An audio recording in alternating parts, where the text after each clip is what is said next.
aliran tata bahasa modern. Iya. Memang ada tata bahasa tradisional ada, maka itu ketika Anda belajar di apa namanya ilmu lughah ya, di sana kan ada madzhab ya, atau aliran atau madhab ya, ada aliran modern atau al-asriyah ya, al-qawaid al-asriyah, dan ada taklidiyah ya, ada aliran tata bahasa tradisional ya. Nah, perbedaannya apa? Perbedaannya kalau belajar bahasa salah satunya ada yang tradisional itu harus melalui apa namanya gramatikal ya. Jadi kalau nahunya nggak bisa pasti nggak bisa gitu kan. Nah, tapi sekarang itu justru linguistiknya adalah linguistik fungsional. Nggak usahlah tahu tata bahasa ya, tapi kalau udah bisa ngomong sasistus itu udah luar biasa. Iya, ya tutup, tutup aja Riza nggak apa-apa, biar kau lebih leluasa. Iya, tutup aja nggak apa-apa, biar kau lebih leluasa. Ini kamu di tangga ya? Background Ustaz. Iya, di luar Ustaz jadinya. Oh, nggak berani masuk ya? Iya. Iya, iya, iya. Saya juga masih bisa lihat kalau kemarin saya apa namanya Zoom saya nggak bisa diatur. Ternyata ngaturnya melalui akun. Ya, kita belajar min jahlina akhtona wa min akhtoina ta'allamna. Ya, jadi kita belajar dari kebodohan kita, ya, terus salah ya. Nah, dari kesalahan kita belajar, makanya di sini saya sudah bisa lihat kamu walaupun saya share screen ya. Share screen di sini tetapi sudah bisa lihat juga. Oke, ini lihat Putra Maulana ini gagah banget tuh. Ya, dengan apa namanya backgroundnya lagi di perpustakaan nih kayaknya kalau di toko buku ya, ya backgroundnya perpustakaan luar biasa ya. Ya, seperti biasa ya, karena mata kuliah ini sebenarnya mata kuliahnya Prof. Yumna, kuliah saya dan Bu Putih. Cuman Prof. Yumnanya untuk semester ini ingin istirahat ya, ingin istirahat karena beliau sudah apa namanya juga sudah purna, walaupun difungsikan lagi, tetapi beliau semester ini ingin istirahat biar Pak Hakam saja yang maju sama Bu Putih ya. Jadi Bu Putih Zulharbi di kelas kelas AB ya. Ini kelas CD ya? CD. Ini CD atau AB? CD, Ustaz. Apa Hana? Nggak dengar saya. C dan D, Ustaz. Ah, suaranya kok merdu sekali, nggak dengar saya. C dan D. C dan D. Benar. Iya. Nggak bilang CD, nggak bilang ya. Iya. Nggak mau bilang CD. Iya, maksudnya compact disc gitu kan. Bukan CD yang lain gitu kan. Iya, CD itu C dan D ya. C dan D. Charlie sama Delta gitu kan. Charlie sama Delta ya. Istilahnya Charlie Delta. Kalau nama saya di Eja kan Charlie Honda Alpha Kilo Alpha Mama itu. Suka kan ditanya namanya coba di Eja Pak. Iya Charlie Honda Alpha Kilo Alpha Mama. Itu nama saya ya. Jadi di sini CD kelas CD ya. Kelas AB-nya sama Ibu Putih ya. Tetapi nanti ujiannya tetap bareng-bareng. Ujiannya kok ini saya di sini udah mulai keriput ya.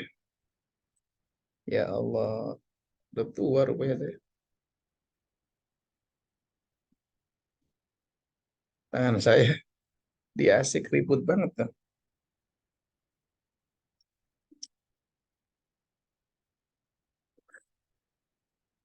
Perubahannya drastis setelah saya sakit kemarin.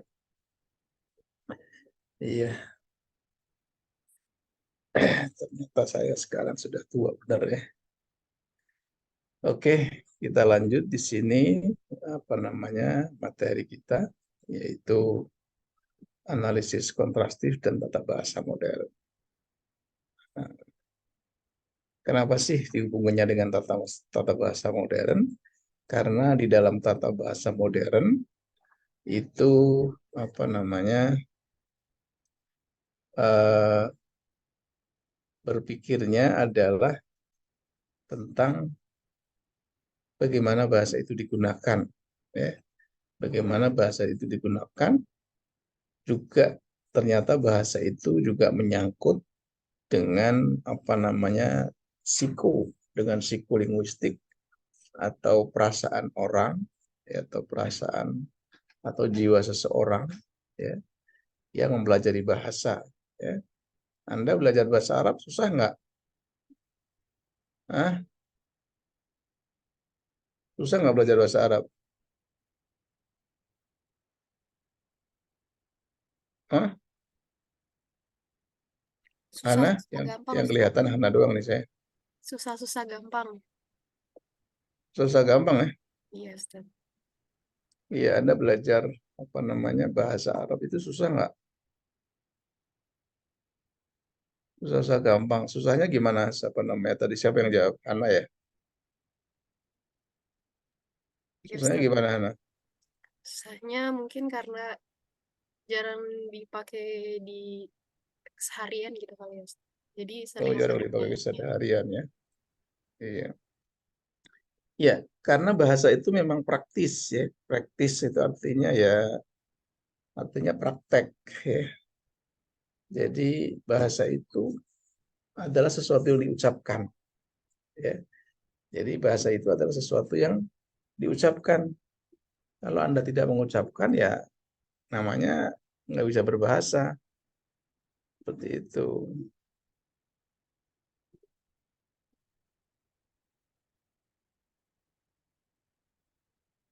Bentar.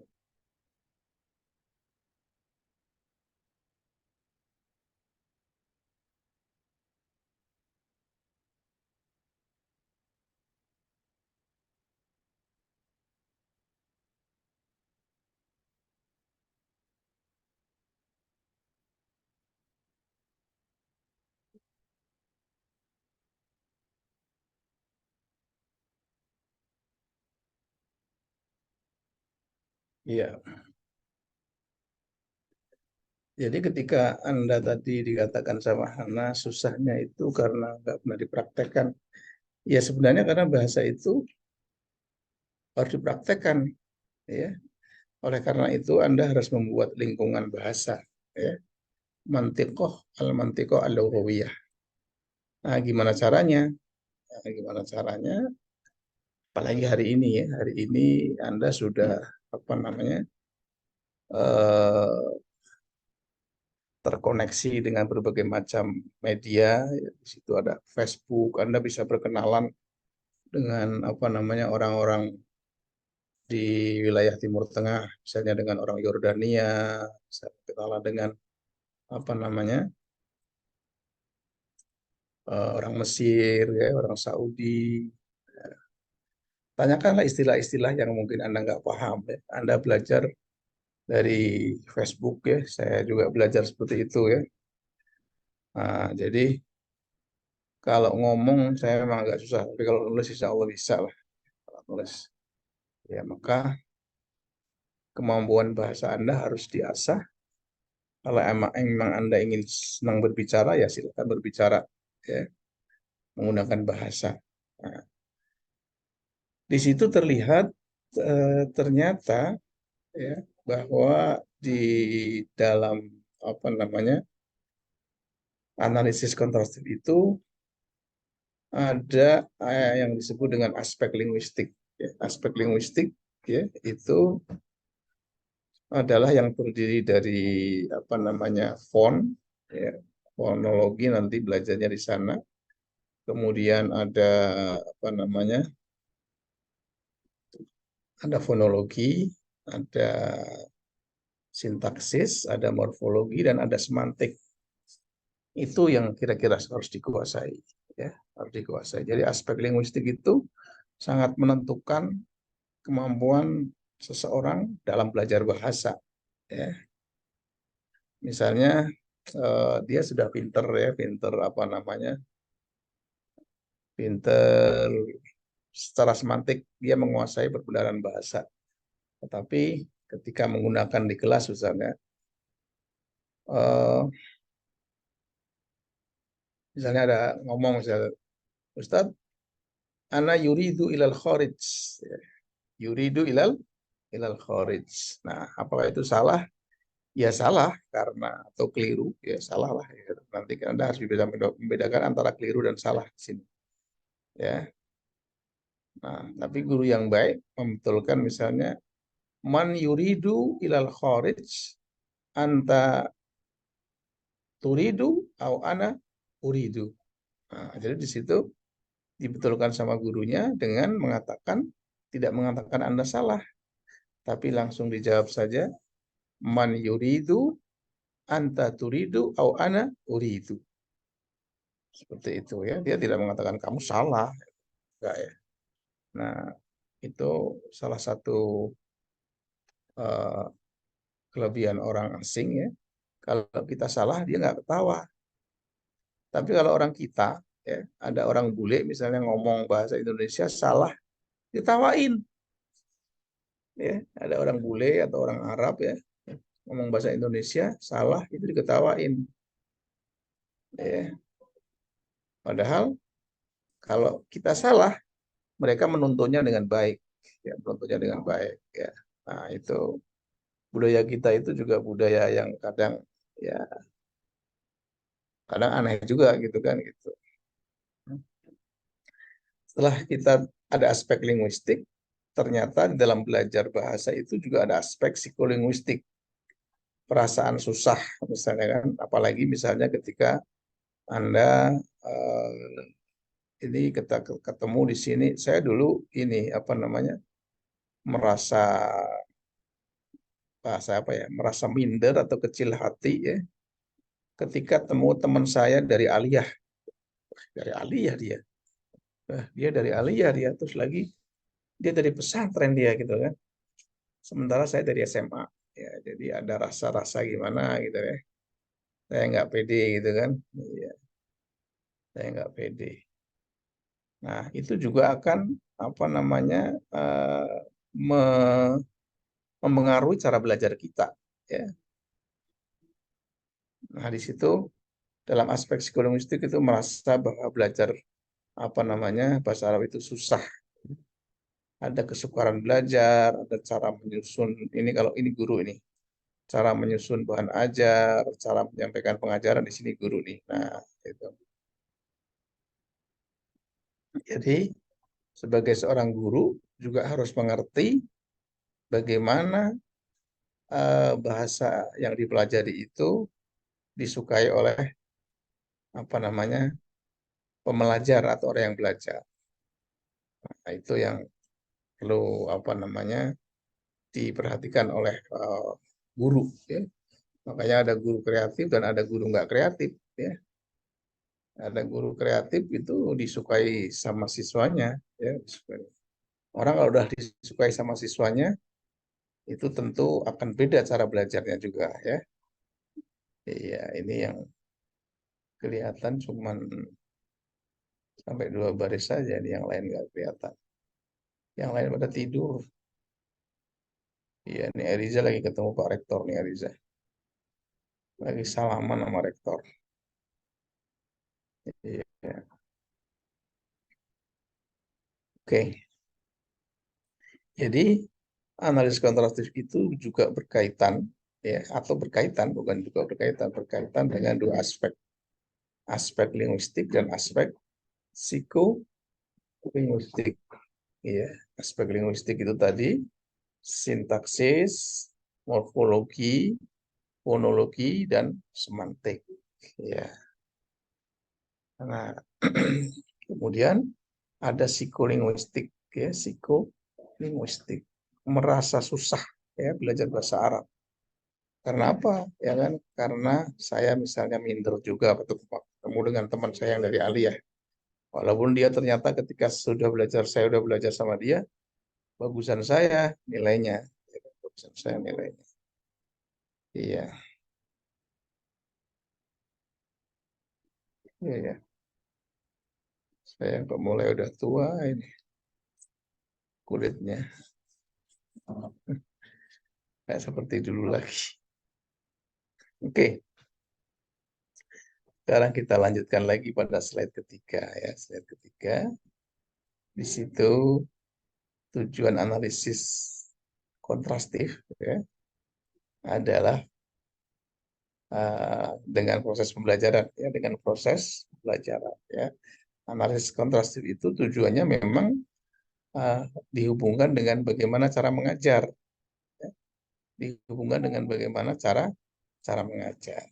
Nah, itu ketika Anda nanti mau jadi guru ya, mungkin Anda yang mau jadi guru atau mau jadi pedagang atau misalnya mau jadi wirausaha, ah? Hmm? Ada yang mau jadi guru, Saya mau jadi guru ya, iya luar biasa ya.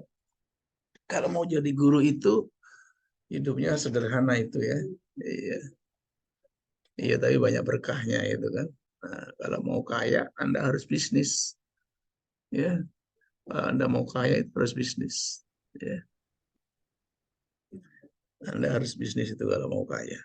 Soalnya memang mata pencaharian yang paling baik itu adalah bisnis, ya. Berdagang, berniaga, ya.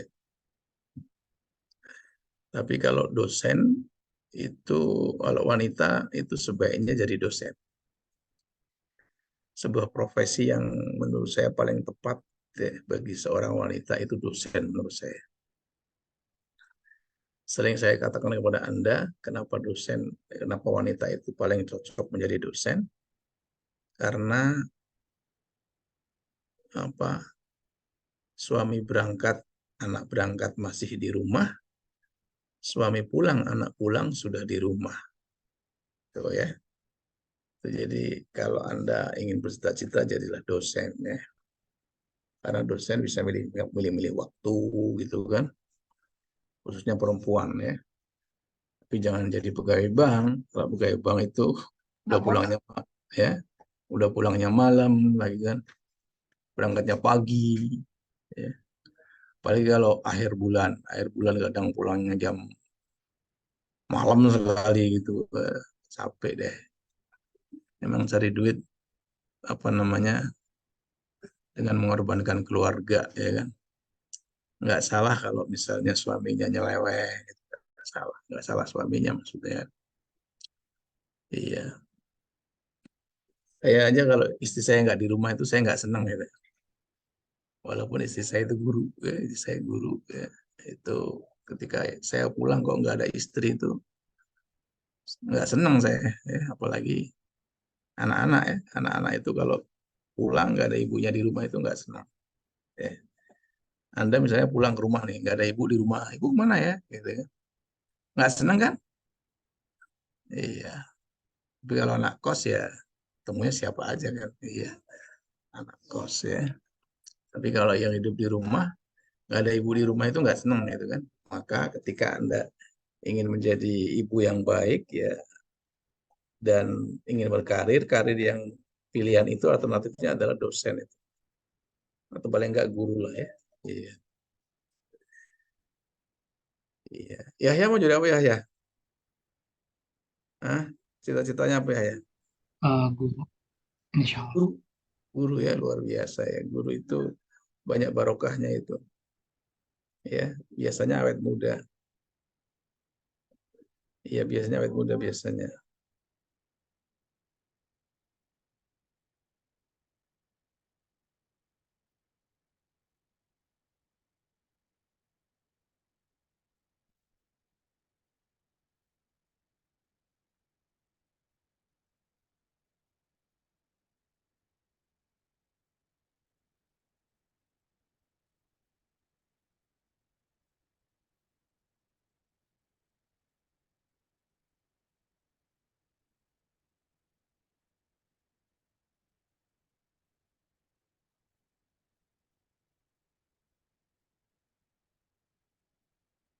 Iya.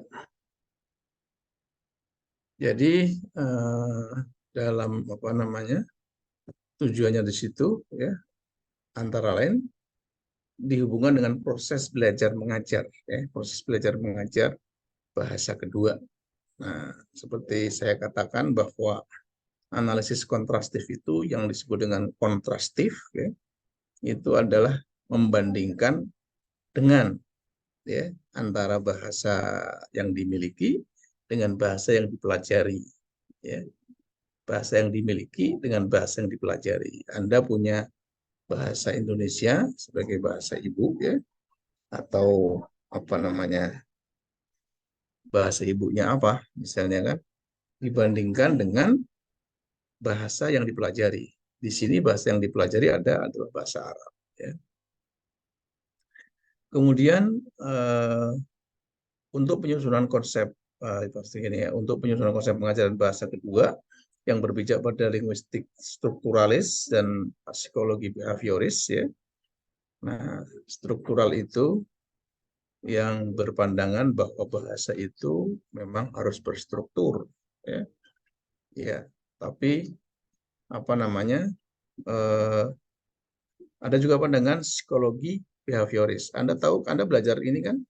Apa namanya? Psikologi pendidikan kan? Belajar ya. Nah, dalam psikologi behavioris contohnya siapa misalnya tokohnya? Hah? Tokohnya siapa? Masa lupa? Anda mau jadi guru tapi kok lupa? Hmm? Yang teori kebiasaan itu teorinya siapa? Yang dikasih makan makan anjing misalnya, ya anjing itu kalau mau dikasih makan dibunyikan bel, ya kalau mau dikasih makan dibunyikan bel, kasih makan dibunyikan bel. John B. Apa? John B. John? John B. Watson. Ya, John bisa apa? John B. Watson. Bukan. Siapa namanya? Astagfirullah, saya juga lupa ya. Iya, jadi ada teori behavioris ya, itu behavioris itu salah satunya bahwa lingkungan itu sangat menentukan, ya lingkungan itu sangat menentukan. Itu yang itu apa namanya ketika siapa namanya? Saya ingat-ingat ya waktu belajar psikologi pendidikan. Ivan Pavlov, Ustaz. Hah? Pavlov. Oh, Pavlov ya, ya bisa ada Pavlov seperti itu ya. Nah, terus juga ada Skinner ya. Skinner itu dengan teori SR-nya ya. Ya, Skinner itu dengan teori SR, stimulus respon ya, itu dipelajari di psikologi behavioris ya, stimulus respon. Ya, stimulus respon salah satunya adalah ketika Anda apa namanya? Sebentar saya minum dulu sebentar.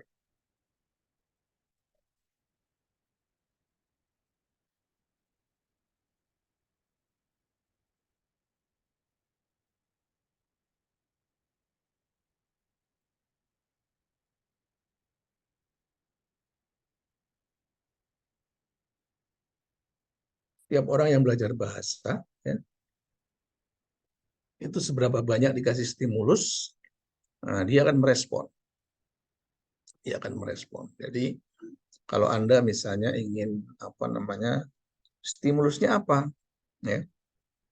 Ketika Anda mengajar di SMA misalnya, semakin banyak kosakata yang diberikan, anak itu akan menguasai bahasa, ya, akan menguasai bahasa.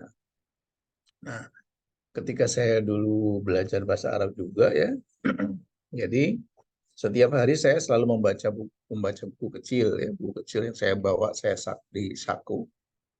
Itu saya membaca Hayatus Sahabah ya, Hayatus Sahabah, kisah-kisah sahabat ya. Itu banyak kosakata yang saya dapat.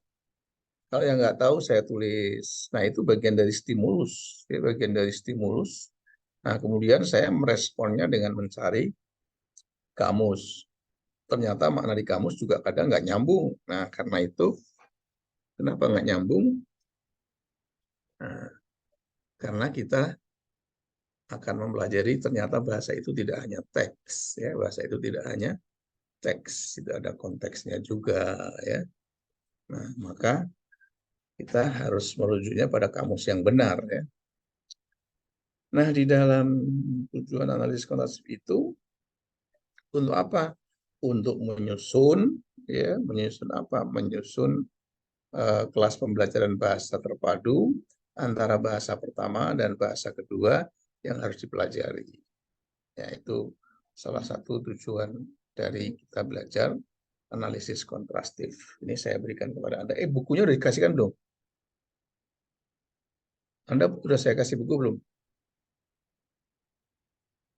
Buku yang dari saya ya, supaya Anda bisa belajar. Sebentar saya carikan dulu.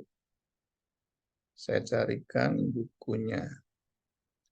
Buku yang harusnya sudah mau terbit bukunya, ya. Tapi ternyata belum terbit. Mana bukunya ya? Sebentar saya carikan. Saya carikan sebentar ya, sebentar tunggu. Kemarin di mana ini? Ini semester 19. Ya, carikan bukunya, saya kirim kepada Anda. Saya kirim ini semester 16. Ada anak konkes.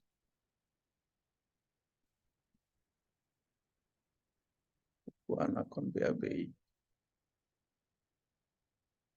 Ya, ini saya kirim ya, sebentar.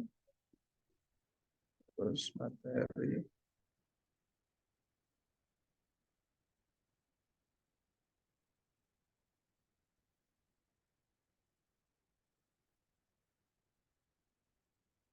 Ya, sebentar.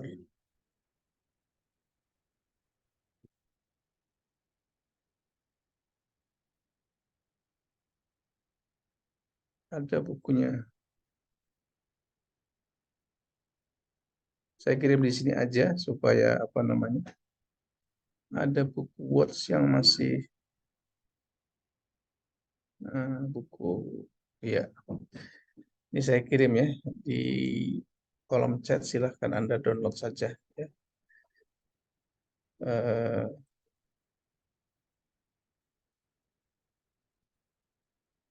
Semester berapa ini?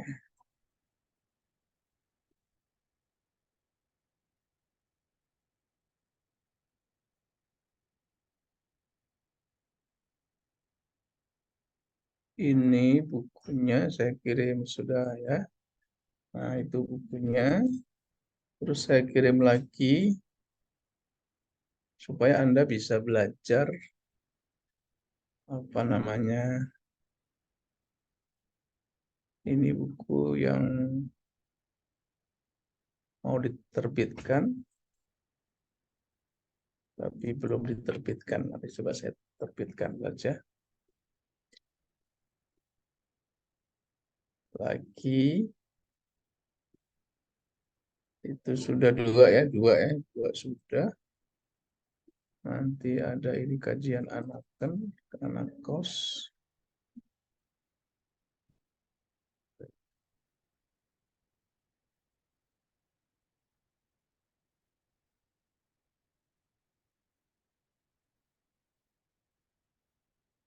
Ya, ntar dulu.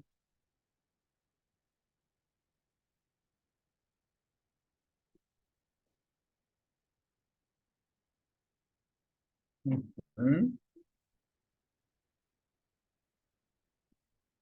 Nah, membalikannya ini.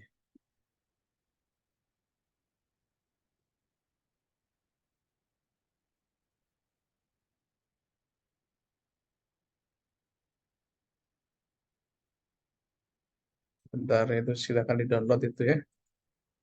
Lagi di mana ntar dulu. Ini buku.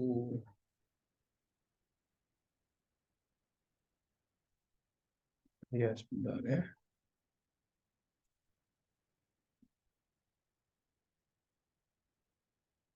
Akun UT.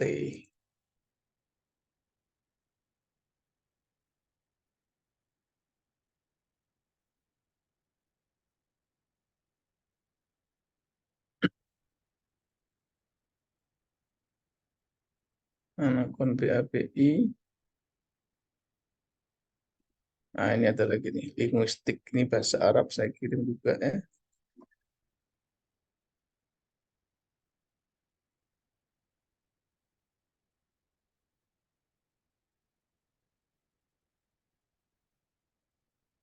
Ada linguistik fungsional dan bahasa Inggris ini bukunya. Terus saya kirim. Sudah saya kirim, tinggal dilihat ya.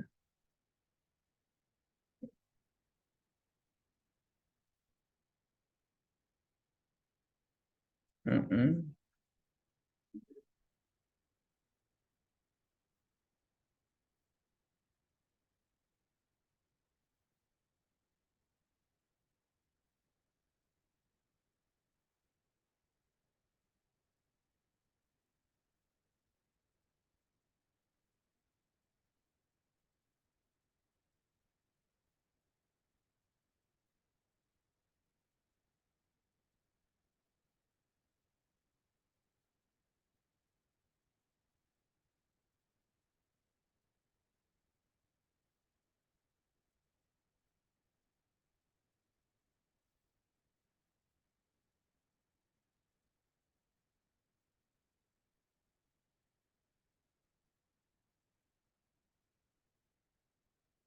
Iya, lagi saya kirim lagi nih supaya Anda mau baca ya. Kalau yang mau baca, tapi kalau yang nggak mau baca ya susah ya kan? Iya, sebenarnya masih banyak ini ya. Oke, ini saya silakan download saja. Mm-mm. Jadi nanti makalahnya saya juga punya contoh-contoh makalahnya sebenarnya sih banyak ya. Saya kasih contoh satu aja sebentar. Makalah akun Akes nih, saya kasih contoh makalahnya. Satu saja, Anakon. Iya, ini makalah. Tapi ini yang pakai bahasa Indonesia ya. Contoh saja saya contoh. Iya, saya kasih contoh saja satu. Ya, supaya nanti pertemuan keempat sudah siap ya. Jadi pertanyaan saya berikutnya, PJ-nya sudah membuat apa namanya? PJ-nya sudah membuat eh, kelompoknya ya atau belum? Kelompoknya mau di-spin, Ustaz. Hah? Kelompoknya mau di-spin hari ini. Oh gitu, ya ya ya ya. Oke ya, itu sudah saya kirim ya. Ini apa namanya referensi-referensi yang mungkin Anda bisa pelajari ya. Oke. Nah, ini kita lanjutkan. Astagfirullahaladzim, ya Allah. Bukunya silahkan di-download ya. Kalau yang mau berbagi dengan temannya, silakan Anda buat drive saja, biar temannya bisa ngambil dimanapun tempatnya. Ya, mungkin PJ-nya bisa membuatkan drive, ya, bisa membuatkan drive ya, rujukan-rujukan atau apa ya kan. Jadi PJ itu harus apa namanya berbuat baik kepada teman-temannya ya.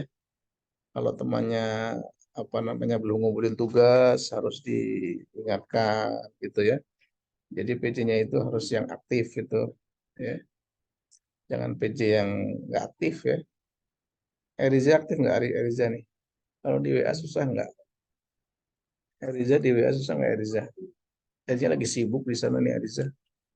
Enggak, enggak Ustaz, Hah? enggak. Nggak sibuk atau gimana? Mungkin sibuknya hari ini dong. Oh hari ini doang. Iya, iya. Ya ini coba lihat nanti Pak Rektor sedang bicara dengan biksu ya. Ini biksu ya. Ya. Ini yang maju siapa ini? Itu pengawalnya pakai biksu gitu ya? Hah? Riza, tadi yang waktu Pak Rektor maju itu pengawalnya biksu bukan? Bukan, Hah? bukan. Itu pakaian apaan itu? Pakaian itu ininya Safar Ustaz. Iya Apa maksudnya. Hasan Husna. Oh gitu ya. Hmm. Saya pikir pakai biksu itu. Bukan ya? Iya. Saya lihat di HP sih. Ya kan? Lihat di HP di situ ada. Iya. Kemudian dilanjutkan lagi dengan apa namanya tata bahasa struktural. Nah ini tata bahasa struktural itu penggagasnya adalah siapa namanya Ferdinand de Saussure. Ya. Ferdinand de Saussure itu termasuk apa namanya bapak linguistik modern. Ya. Termasuk bapak linguistik modern itu Ferdinand de Saussure. Anda silahkan belajar apa namanya di linguistik general, ya. Linguistik umum general itu general linguistik ya. Ada tokohnya itu ada Ferdinand de Saussure ya. Juga dilanjut lagi dengan apa namanya tadi sebentar ini mana tadi ya. Dalam kajian pemetaan tata bahasa struktural, suatu kajian yang harus dimulai dari komponen terkecil yaitu fonologi. Ya, bahasa Indonesia ya dengan bahasa Arab itu perbedaannya jauh ya. Huruf-huruf bahasa Arab ya, itu fonologi ya. Fonologi itu kan ada dua, ada fonemik dan fonetik ya. Fonetik dan fonemik. Kalau fonetik itu bagaimana bunyi bahasa itu dihasilkan, itu fonetik ya. Kalau fonemik bagaimana bunyi bahasa itu digunakan ya. Nah, yang belajar fonetik tentang misalnya di situ kenapa dinamakan bilabial, kenapa dinamakan palatal gitu loh. Nah, itu kajiannya fonetik dalam kajian fonologi. Fonologi ada dua ya. Kemudian ada kosakata, ada morfologi, ada sintaksis dan ada semantik. Iya. Kosakata itu penting ya, kosakata ya atau tata kata. Ya. Maka di situ Anda belajar morfologi, kadang tahu artinya misalnya doroba ya, doroba itu artinya memukul, tapi misalnya doroba Ahmad khomsan bi khomsin misalnya kan. Khomsan bi khomsin itu berarti bukan artinya memukul, tapi artinya mengalihkan ya. Ya, doroba Ahmad khomsan bi khomsin. Nah, itu artinya mengalihkan. Hasilnya berapa? Hasilnya khomsa wa isrin. Ya, khomsa wa isrin 25 gitu kan. Kemudian ada apa namanya? Sintaksis ya. Sintaksis itu adalah tata kalimat ya. Jadi tata kalimat itu penting sekali ya. Walaupun di depan ya seperti iya karena butuh ya itu iya adalah maf'ul ya iya karena butuh adalah maf'ul ya. Terus innama yakhsyallahu innama yakhsyallaha di situ ya. Innama yakhsyallaha ya yal ulama ya. Al ulama'u ya. Orang yang paling takut kepada Allah itu adalah orang yang ngerti. Makanya kalau tugasnya Anda harus ngerti, ya. Ngerti agama pasti takut kepada Allah. Kalau nggak ngerti agama ya nggak takut. Ya, saya takut daerah itu angker misalnya kan. Ya karena saya ngerti. Ya, kalau nggak ngerti ya bodoh amat ya. Di situ ada demitnya atau ada apanya, ada kuntilanaknya misalnya. Ya kan? Nah, kita nggak takut karena kita nggak paham. Nah, supaya kita takut kepada Allah, nah maka dibilang orang yang paling takut kepada Allah itu adalah ulama. Ulama itu adalah orang yang ngerti, ya. Bukan ulama itu orang yang ngerti itu kan. Ya, ulama itu adalah orang yang ngerti. Oke, di situ ada Bloomfield juga deh. Ya, Bloomfield, ini termasuk aliran behavior, ya. Ya, Bloomfield. Tokohnya Bloomfield ya. Tadi Ivan Pavlov juga ya. Seperti itu. Kemudian dilanjut lagi dengan berikutnya. Di situ ada aliran tata bahasa transformatif generatif. Ya. Aliran di sini disebut dengan an-nahwu at-tahwili at-taulidi. At-tahwili at-taulidi. Ya, nahwu at-tahwili at-taulidi. Nahwu ini tokohnya adalah Chomsky, ya Chomsky. Maka nanti kalau misalnya ada ujian atau ada apa, ya tokohnya siapa? Chomsky. Chomsky itu di aliran apa? Aliran tata bahasa transformatif generatif, ya transformatif generatif. Kalau Anda nggak dengar ya lupa nanti, ya. Kalau nggak dengar ya lupa. Kenapa lupa? Ya lupa karena ini nggak dengar. Jadi seperti itu ya. Kalau emang lagi dijelaskan ya Anda mendengarkan ya. Iya. Kalau nggak mendengarkan ya ini lupa tuh nggak bisa lah gitu loh. Kemudian kalimat ini tata bahasa transformatif generatif adalah ya di situ ada kalimat yang hasil tata bahasa harus dapat diterima. Nah, ini harus dapat diterima oleh siapa? Oleh pemakai bahasa sebagai kalimat yang wajar dan tidak dibuat-buat. Kalimat yang wajar, ya kalimat yang wajar. Bahasa itu bertolak dari kalimat, ya bahasa itu dianalisis melalui kalimat-kalimatnya tidak terpisah-pisah. Artinya bahwa apa namanya bahasa itu dilihat dari struktur kalimatnya, ya struktur kalimatnya. Nah di situ ada istilah kompeten dan performan. Ya, apa itu performan? Apa itu kompeten? Kompeten itu atas semua pengetahuan yang memang dimiliki oleh apa namanya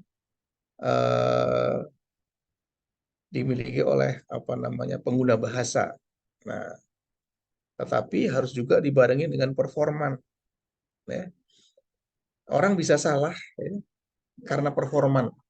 Orang bisa keliru karena performan. Ya. Dia mungkin ngerti bahwa ini dibaca A, ini dibaca U, dia ngerti. Tetapi karena performanya lagi grogi atau lagi karena ada faktor lain, maka membacanya salah, ya, atau keliru. Nah, maka itu nanti dalam analisis linguistik ada istilah analisis kontrastif, ya, ada istilah kekeliruan dan kesalahan. Mana yang disebut dengan kekeliruan, mana disebut kesalahan. Nah, ini ada hubungannya dengan al-bina al-asasi dan al-bina al-zahiri di sini kan. Ya, performan itu adalah struktur luar, ya, dan struktur dalamnya ya di sini disebut dengan deep structure, ya, deep structure, dan performan di sini ya atau survive ya survive surface ya surface ini structure performa atau struktur luar ya. Nah, orang mungkin bisa pintar bahasa secara nahwu, dia pintar ya, tetapi ketika mengucapkan dia salah ya. Kenapa salah? Ya karena ada performa ya. Orang yang misalnya lagi diuji skripsi, ya diuji skripsi, dia bacanya keliru-liru, ya, keliru-liru dia bacanya. Nah, ketika ditanya, ya, apakah dia bisa menjawab? Ternyata dia bisa menjawab. Oh ini, oh berarti dia keliru namanya, ya. Oh dia waktu itu dia nggak jawab, ya berarti dia memang salah, ya. Jadi dia performanya walaupun sedang gugup, ternyata dia kompetennya tidak punya. Nah, berarti dia salah, ya. Kalau kesalahan berbahasa itu berarti memang dia tidak mempunyai pengetahuan tentang bahasa, ya pengetahuan tentang aspek-aspek yang dalam bahasa, ya. Kemudian kalau misalnya dia tidak paham, berarti dia secara performan itu salah, bisa saja, ya. Nah, berarti dia keliru. Nah, oleh karena itu nanti Anda harus mengetahui apa yang disebut dengan kesalahan dengan apa yang disebut dengan kekeliruan seperti itu ya. Oke. Nah, itu ada, coba kita lihat. Nah, itu kan. Ini ada istilah apa namanya jihaz iktisabul lughah. Ya. Jadi ada piranti pemerolehan bahasa. Iktisab itu artinya pemerolehan ya. Ya iktasaba, yaktasibu iktisab, pemerolehan. Ya. Anda juga harus bisa membedakan antara pemerolehan bahasa dan pembelajaran bahasa. Ya, Anda yang sedang apa namanya belajar bahasa Arab itu disebut pembelajaran bahasa. Ya. Iya, yang disebut itu disebut dengan pembelajaran bahasa. Kalau yang misalnya apa namanya ketika Anda sedang misalnya waktu kecil ya pemerolehan bahasa namanya di sini language acquisition device ya, piranti pemerolehan bahasa ya. Anda haus misalnya ya kan, kemudian nangis ya. Nah, itu namanya ketika Anda bisa mendapatkan kosakata haus itu karena Anda dikasih apa namanya stimulus sama ibunya, oh haus, haus. Nah, itu Anda nangis itu termasuk apa namanya pemerolehan ya, akuisisi, DeFi akuisisi ya, akuisisi seperti itu ya. Kemudian kita lanjutkan dengan berikutnya. Ini kok nggak mau saya enter? Kenapa nggak mau saya enter? Oh iya nggak mau di enter. Kenapa nggak mau di enter? Apa laptop saya yang jelek kali ya? Nggak mau di minimize juga nggak mau. Sebentar saya matikan dulu deh. Saya matikan dulu.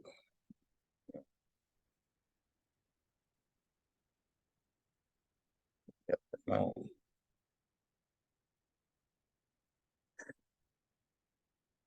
Ini ternyata nggak mau di display. Oke, kita lanjutkan dengan kita sampai jam berapa ini? Halo? Sampai jam 2.20. 2.20 ya. Iya, saya ngajar lagi ini jam. Ada ngajar terjemah. Ada yang ikut terjemah nggak? Terjemah 2. Nggak ada ya. Oke. Iya, iya. Ini lanjut dengan apa namanya? Berikutnya. Iya, berikutnya.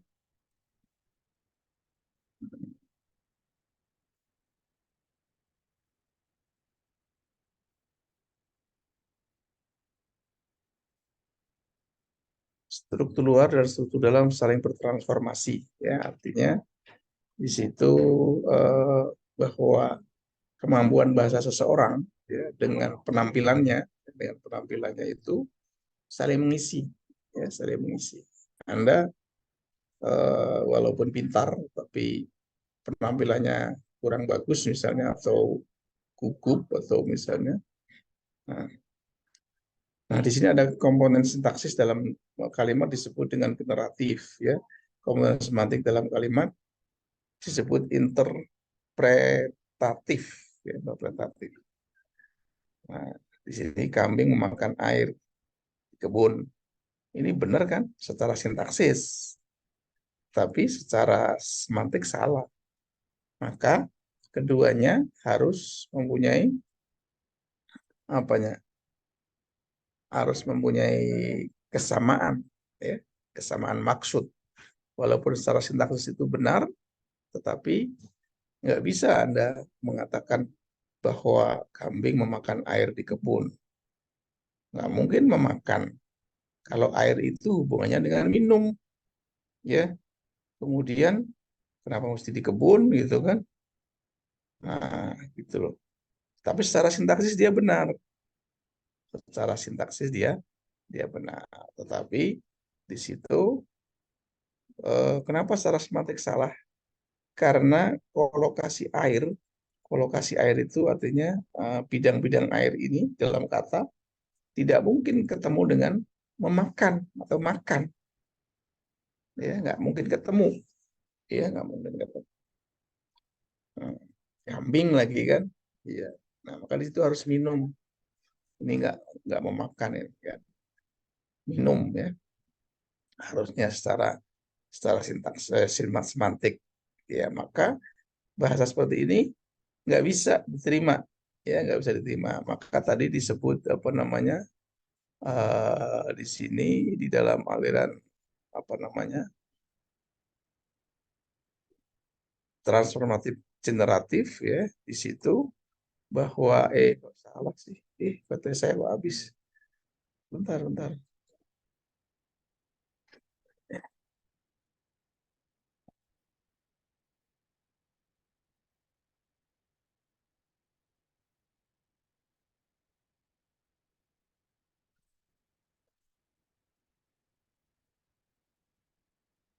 saya stop di sini.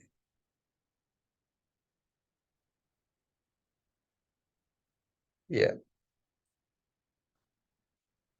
ini yang buka kamera cuma 4 orang, lagi mau main kemana lagi? Ada tidur kali ya. Saya juga ngantuk ya. Kalau Anda ngantuk, apalagi saya, ya, apalagi saya ya yang ngomong ya. Anda yang tidur, saya ngantuk juga.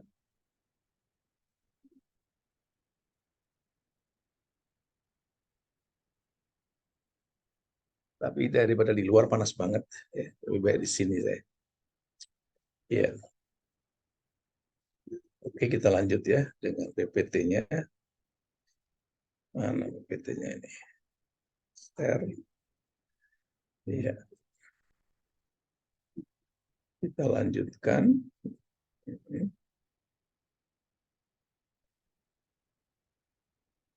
Ya, ini ada juga nih contoh dalam bahasa Inggris kan ini. Ini apa namanya? Humairah Rokis of Jamilah.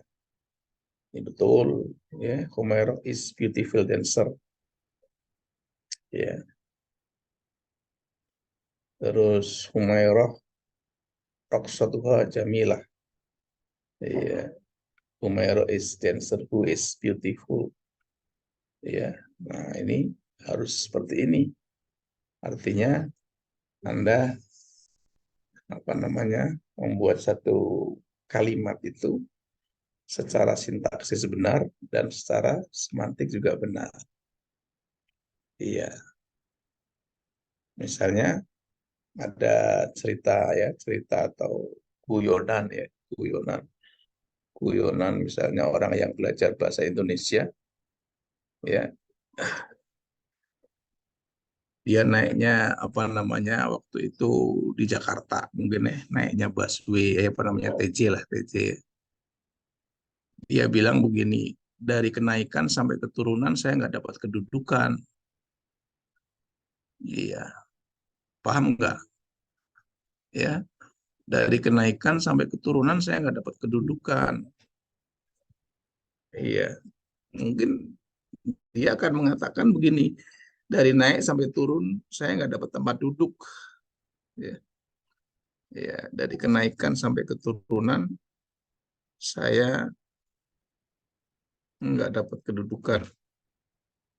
Iya, iya, dari kenaikan sampai keturunan nggak dapat kedudukan. Ya mungkin kita yang sebagai orang Indonesia mungkin paham atau nggak paham. Maksudnya apa sih kamu ngomong apa gitu kan? Ya kan dari kenaikan sampai keturunan saya nggak dapat kedudukan. Ya, karena dia belajar bahasa Indonesia ya bahwa kean itu adalah nominal. Ya, kean. Nah, maka dia bilang kalau ketika duduk saja, duduk itu kan verba. Ya, maka ditambah aja kean, kedudukan gitu kan.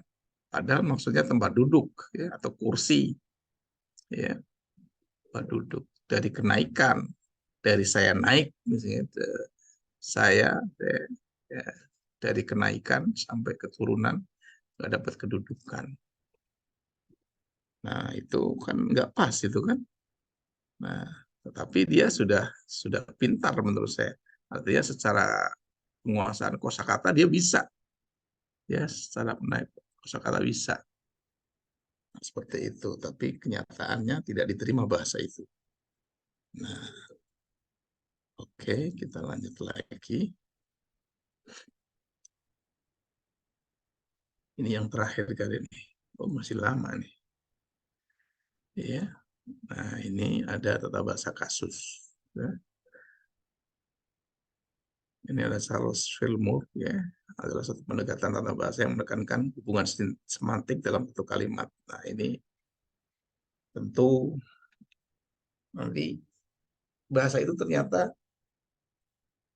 apa namanya dipelajari ini ya harus komprehensif, ya, harus komprehensif. Nah, hari ini maka aliran yang sekarang itu adalah aliran linguistik fungsional, fungsional, yaitu bagaimana bahasa itu digunakan, ya, bahasa itu digunakan, ya. Dalam tata bahasa kasus dikenal istilah-istilah agent, ya, atau pelaku, experiencer atau yang mengalami, ya, ya, objek. Nah, oleh karena itu istilah dalam sintaksisnya ada agent, pelaku, ya. Tapi dalam tata bahasa ya, struktural disebutnya subjek, predikat, objek gitu kan. Nah, di situ dalam tata bahasa kasus seperti itu, verba atau kata kerja dianggap sebagai bagian yang paling penting dan mempunyai sejumlah hubungan semantik dengan berbagai frasa nomina. Nah, ini seperti tadi kita apa namanya, orang yang belajar bahasa Indonesia menjadi bingung gitu katanya, ya, bingung. Kenapa bingung? Ya, karena tadi, ya, dari kedudukan sampai kenaikan, ya. Nah, itu bingung dia. Akhirnya dia menyamakan dengan apa yang ada di dalam bahasanya dia, ya, seperti itu, ya. Saya kasih contoh lain, misalnya apa ya,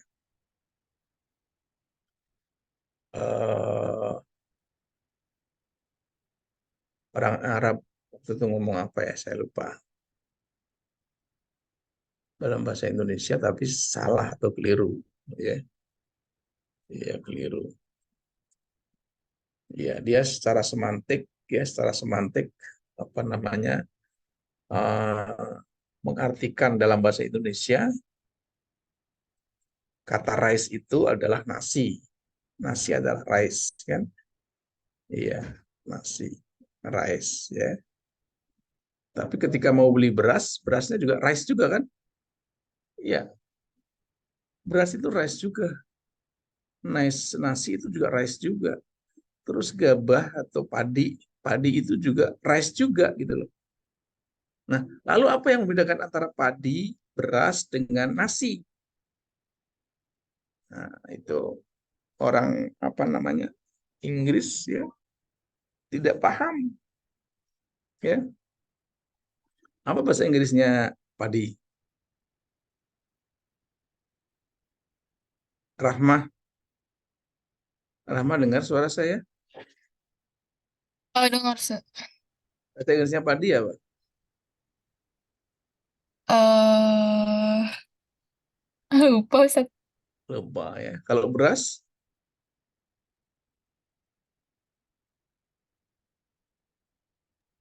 Nasi. Nasi kan rice. Iya, padi juga rice, ya. Semuanya rice itu. Iya, maka orang sana tidak bisa membedakan mana rice itu artinya padi, rice itu artinya apa namanya, beras. Anda beli di warung, warung makan ya, tentunya nggak beli beras kan, belinya nasi. Iya, rice di situ artinya nasi. Beli di warung misalnya siapa itu kan dia nak beli beras, ya. Kalau beli ya di sawah itu namanya padi, ya. Nah, seperti itu, ya. Oke, lanjut, ya. Terus satu lagi ini mau terakhir ini, ya. Nah, ini kan, ini yang apa namanya yang hari ini nih, ya.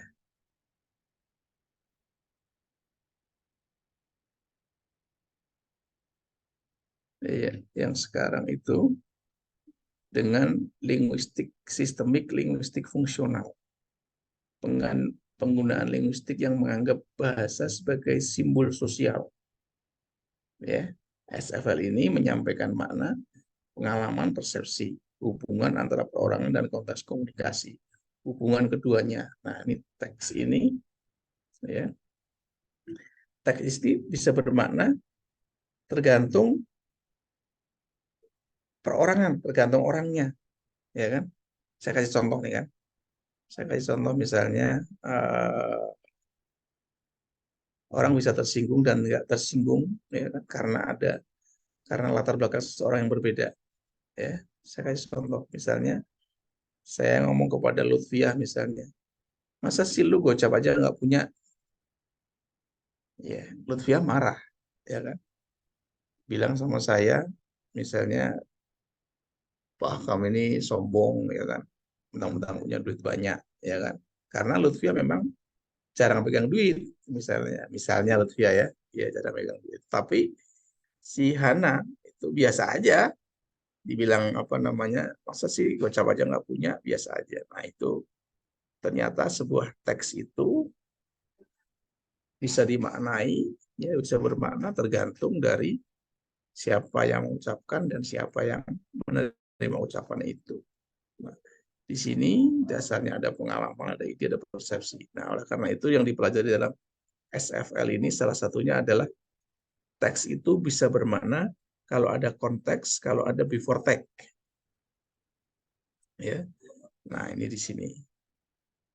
Kalau ada teks itu bisa bermakna kalau ada konteks ya dan ada before text sehingga nanti bisa menjadi after text ya, after text.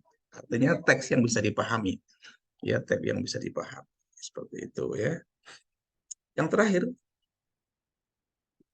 nah di sini kompetensi yang harus dikuasai pengajar bahasa itu secara pedagogik dia bisa ngajar atau enggak ya. Dia bisa merancang kalau misalnya dalam apa namanya sekarang misalnya seorang guru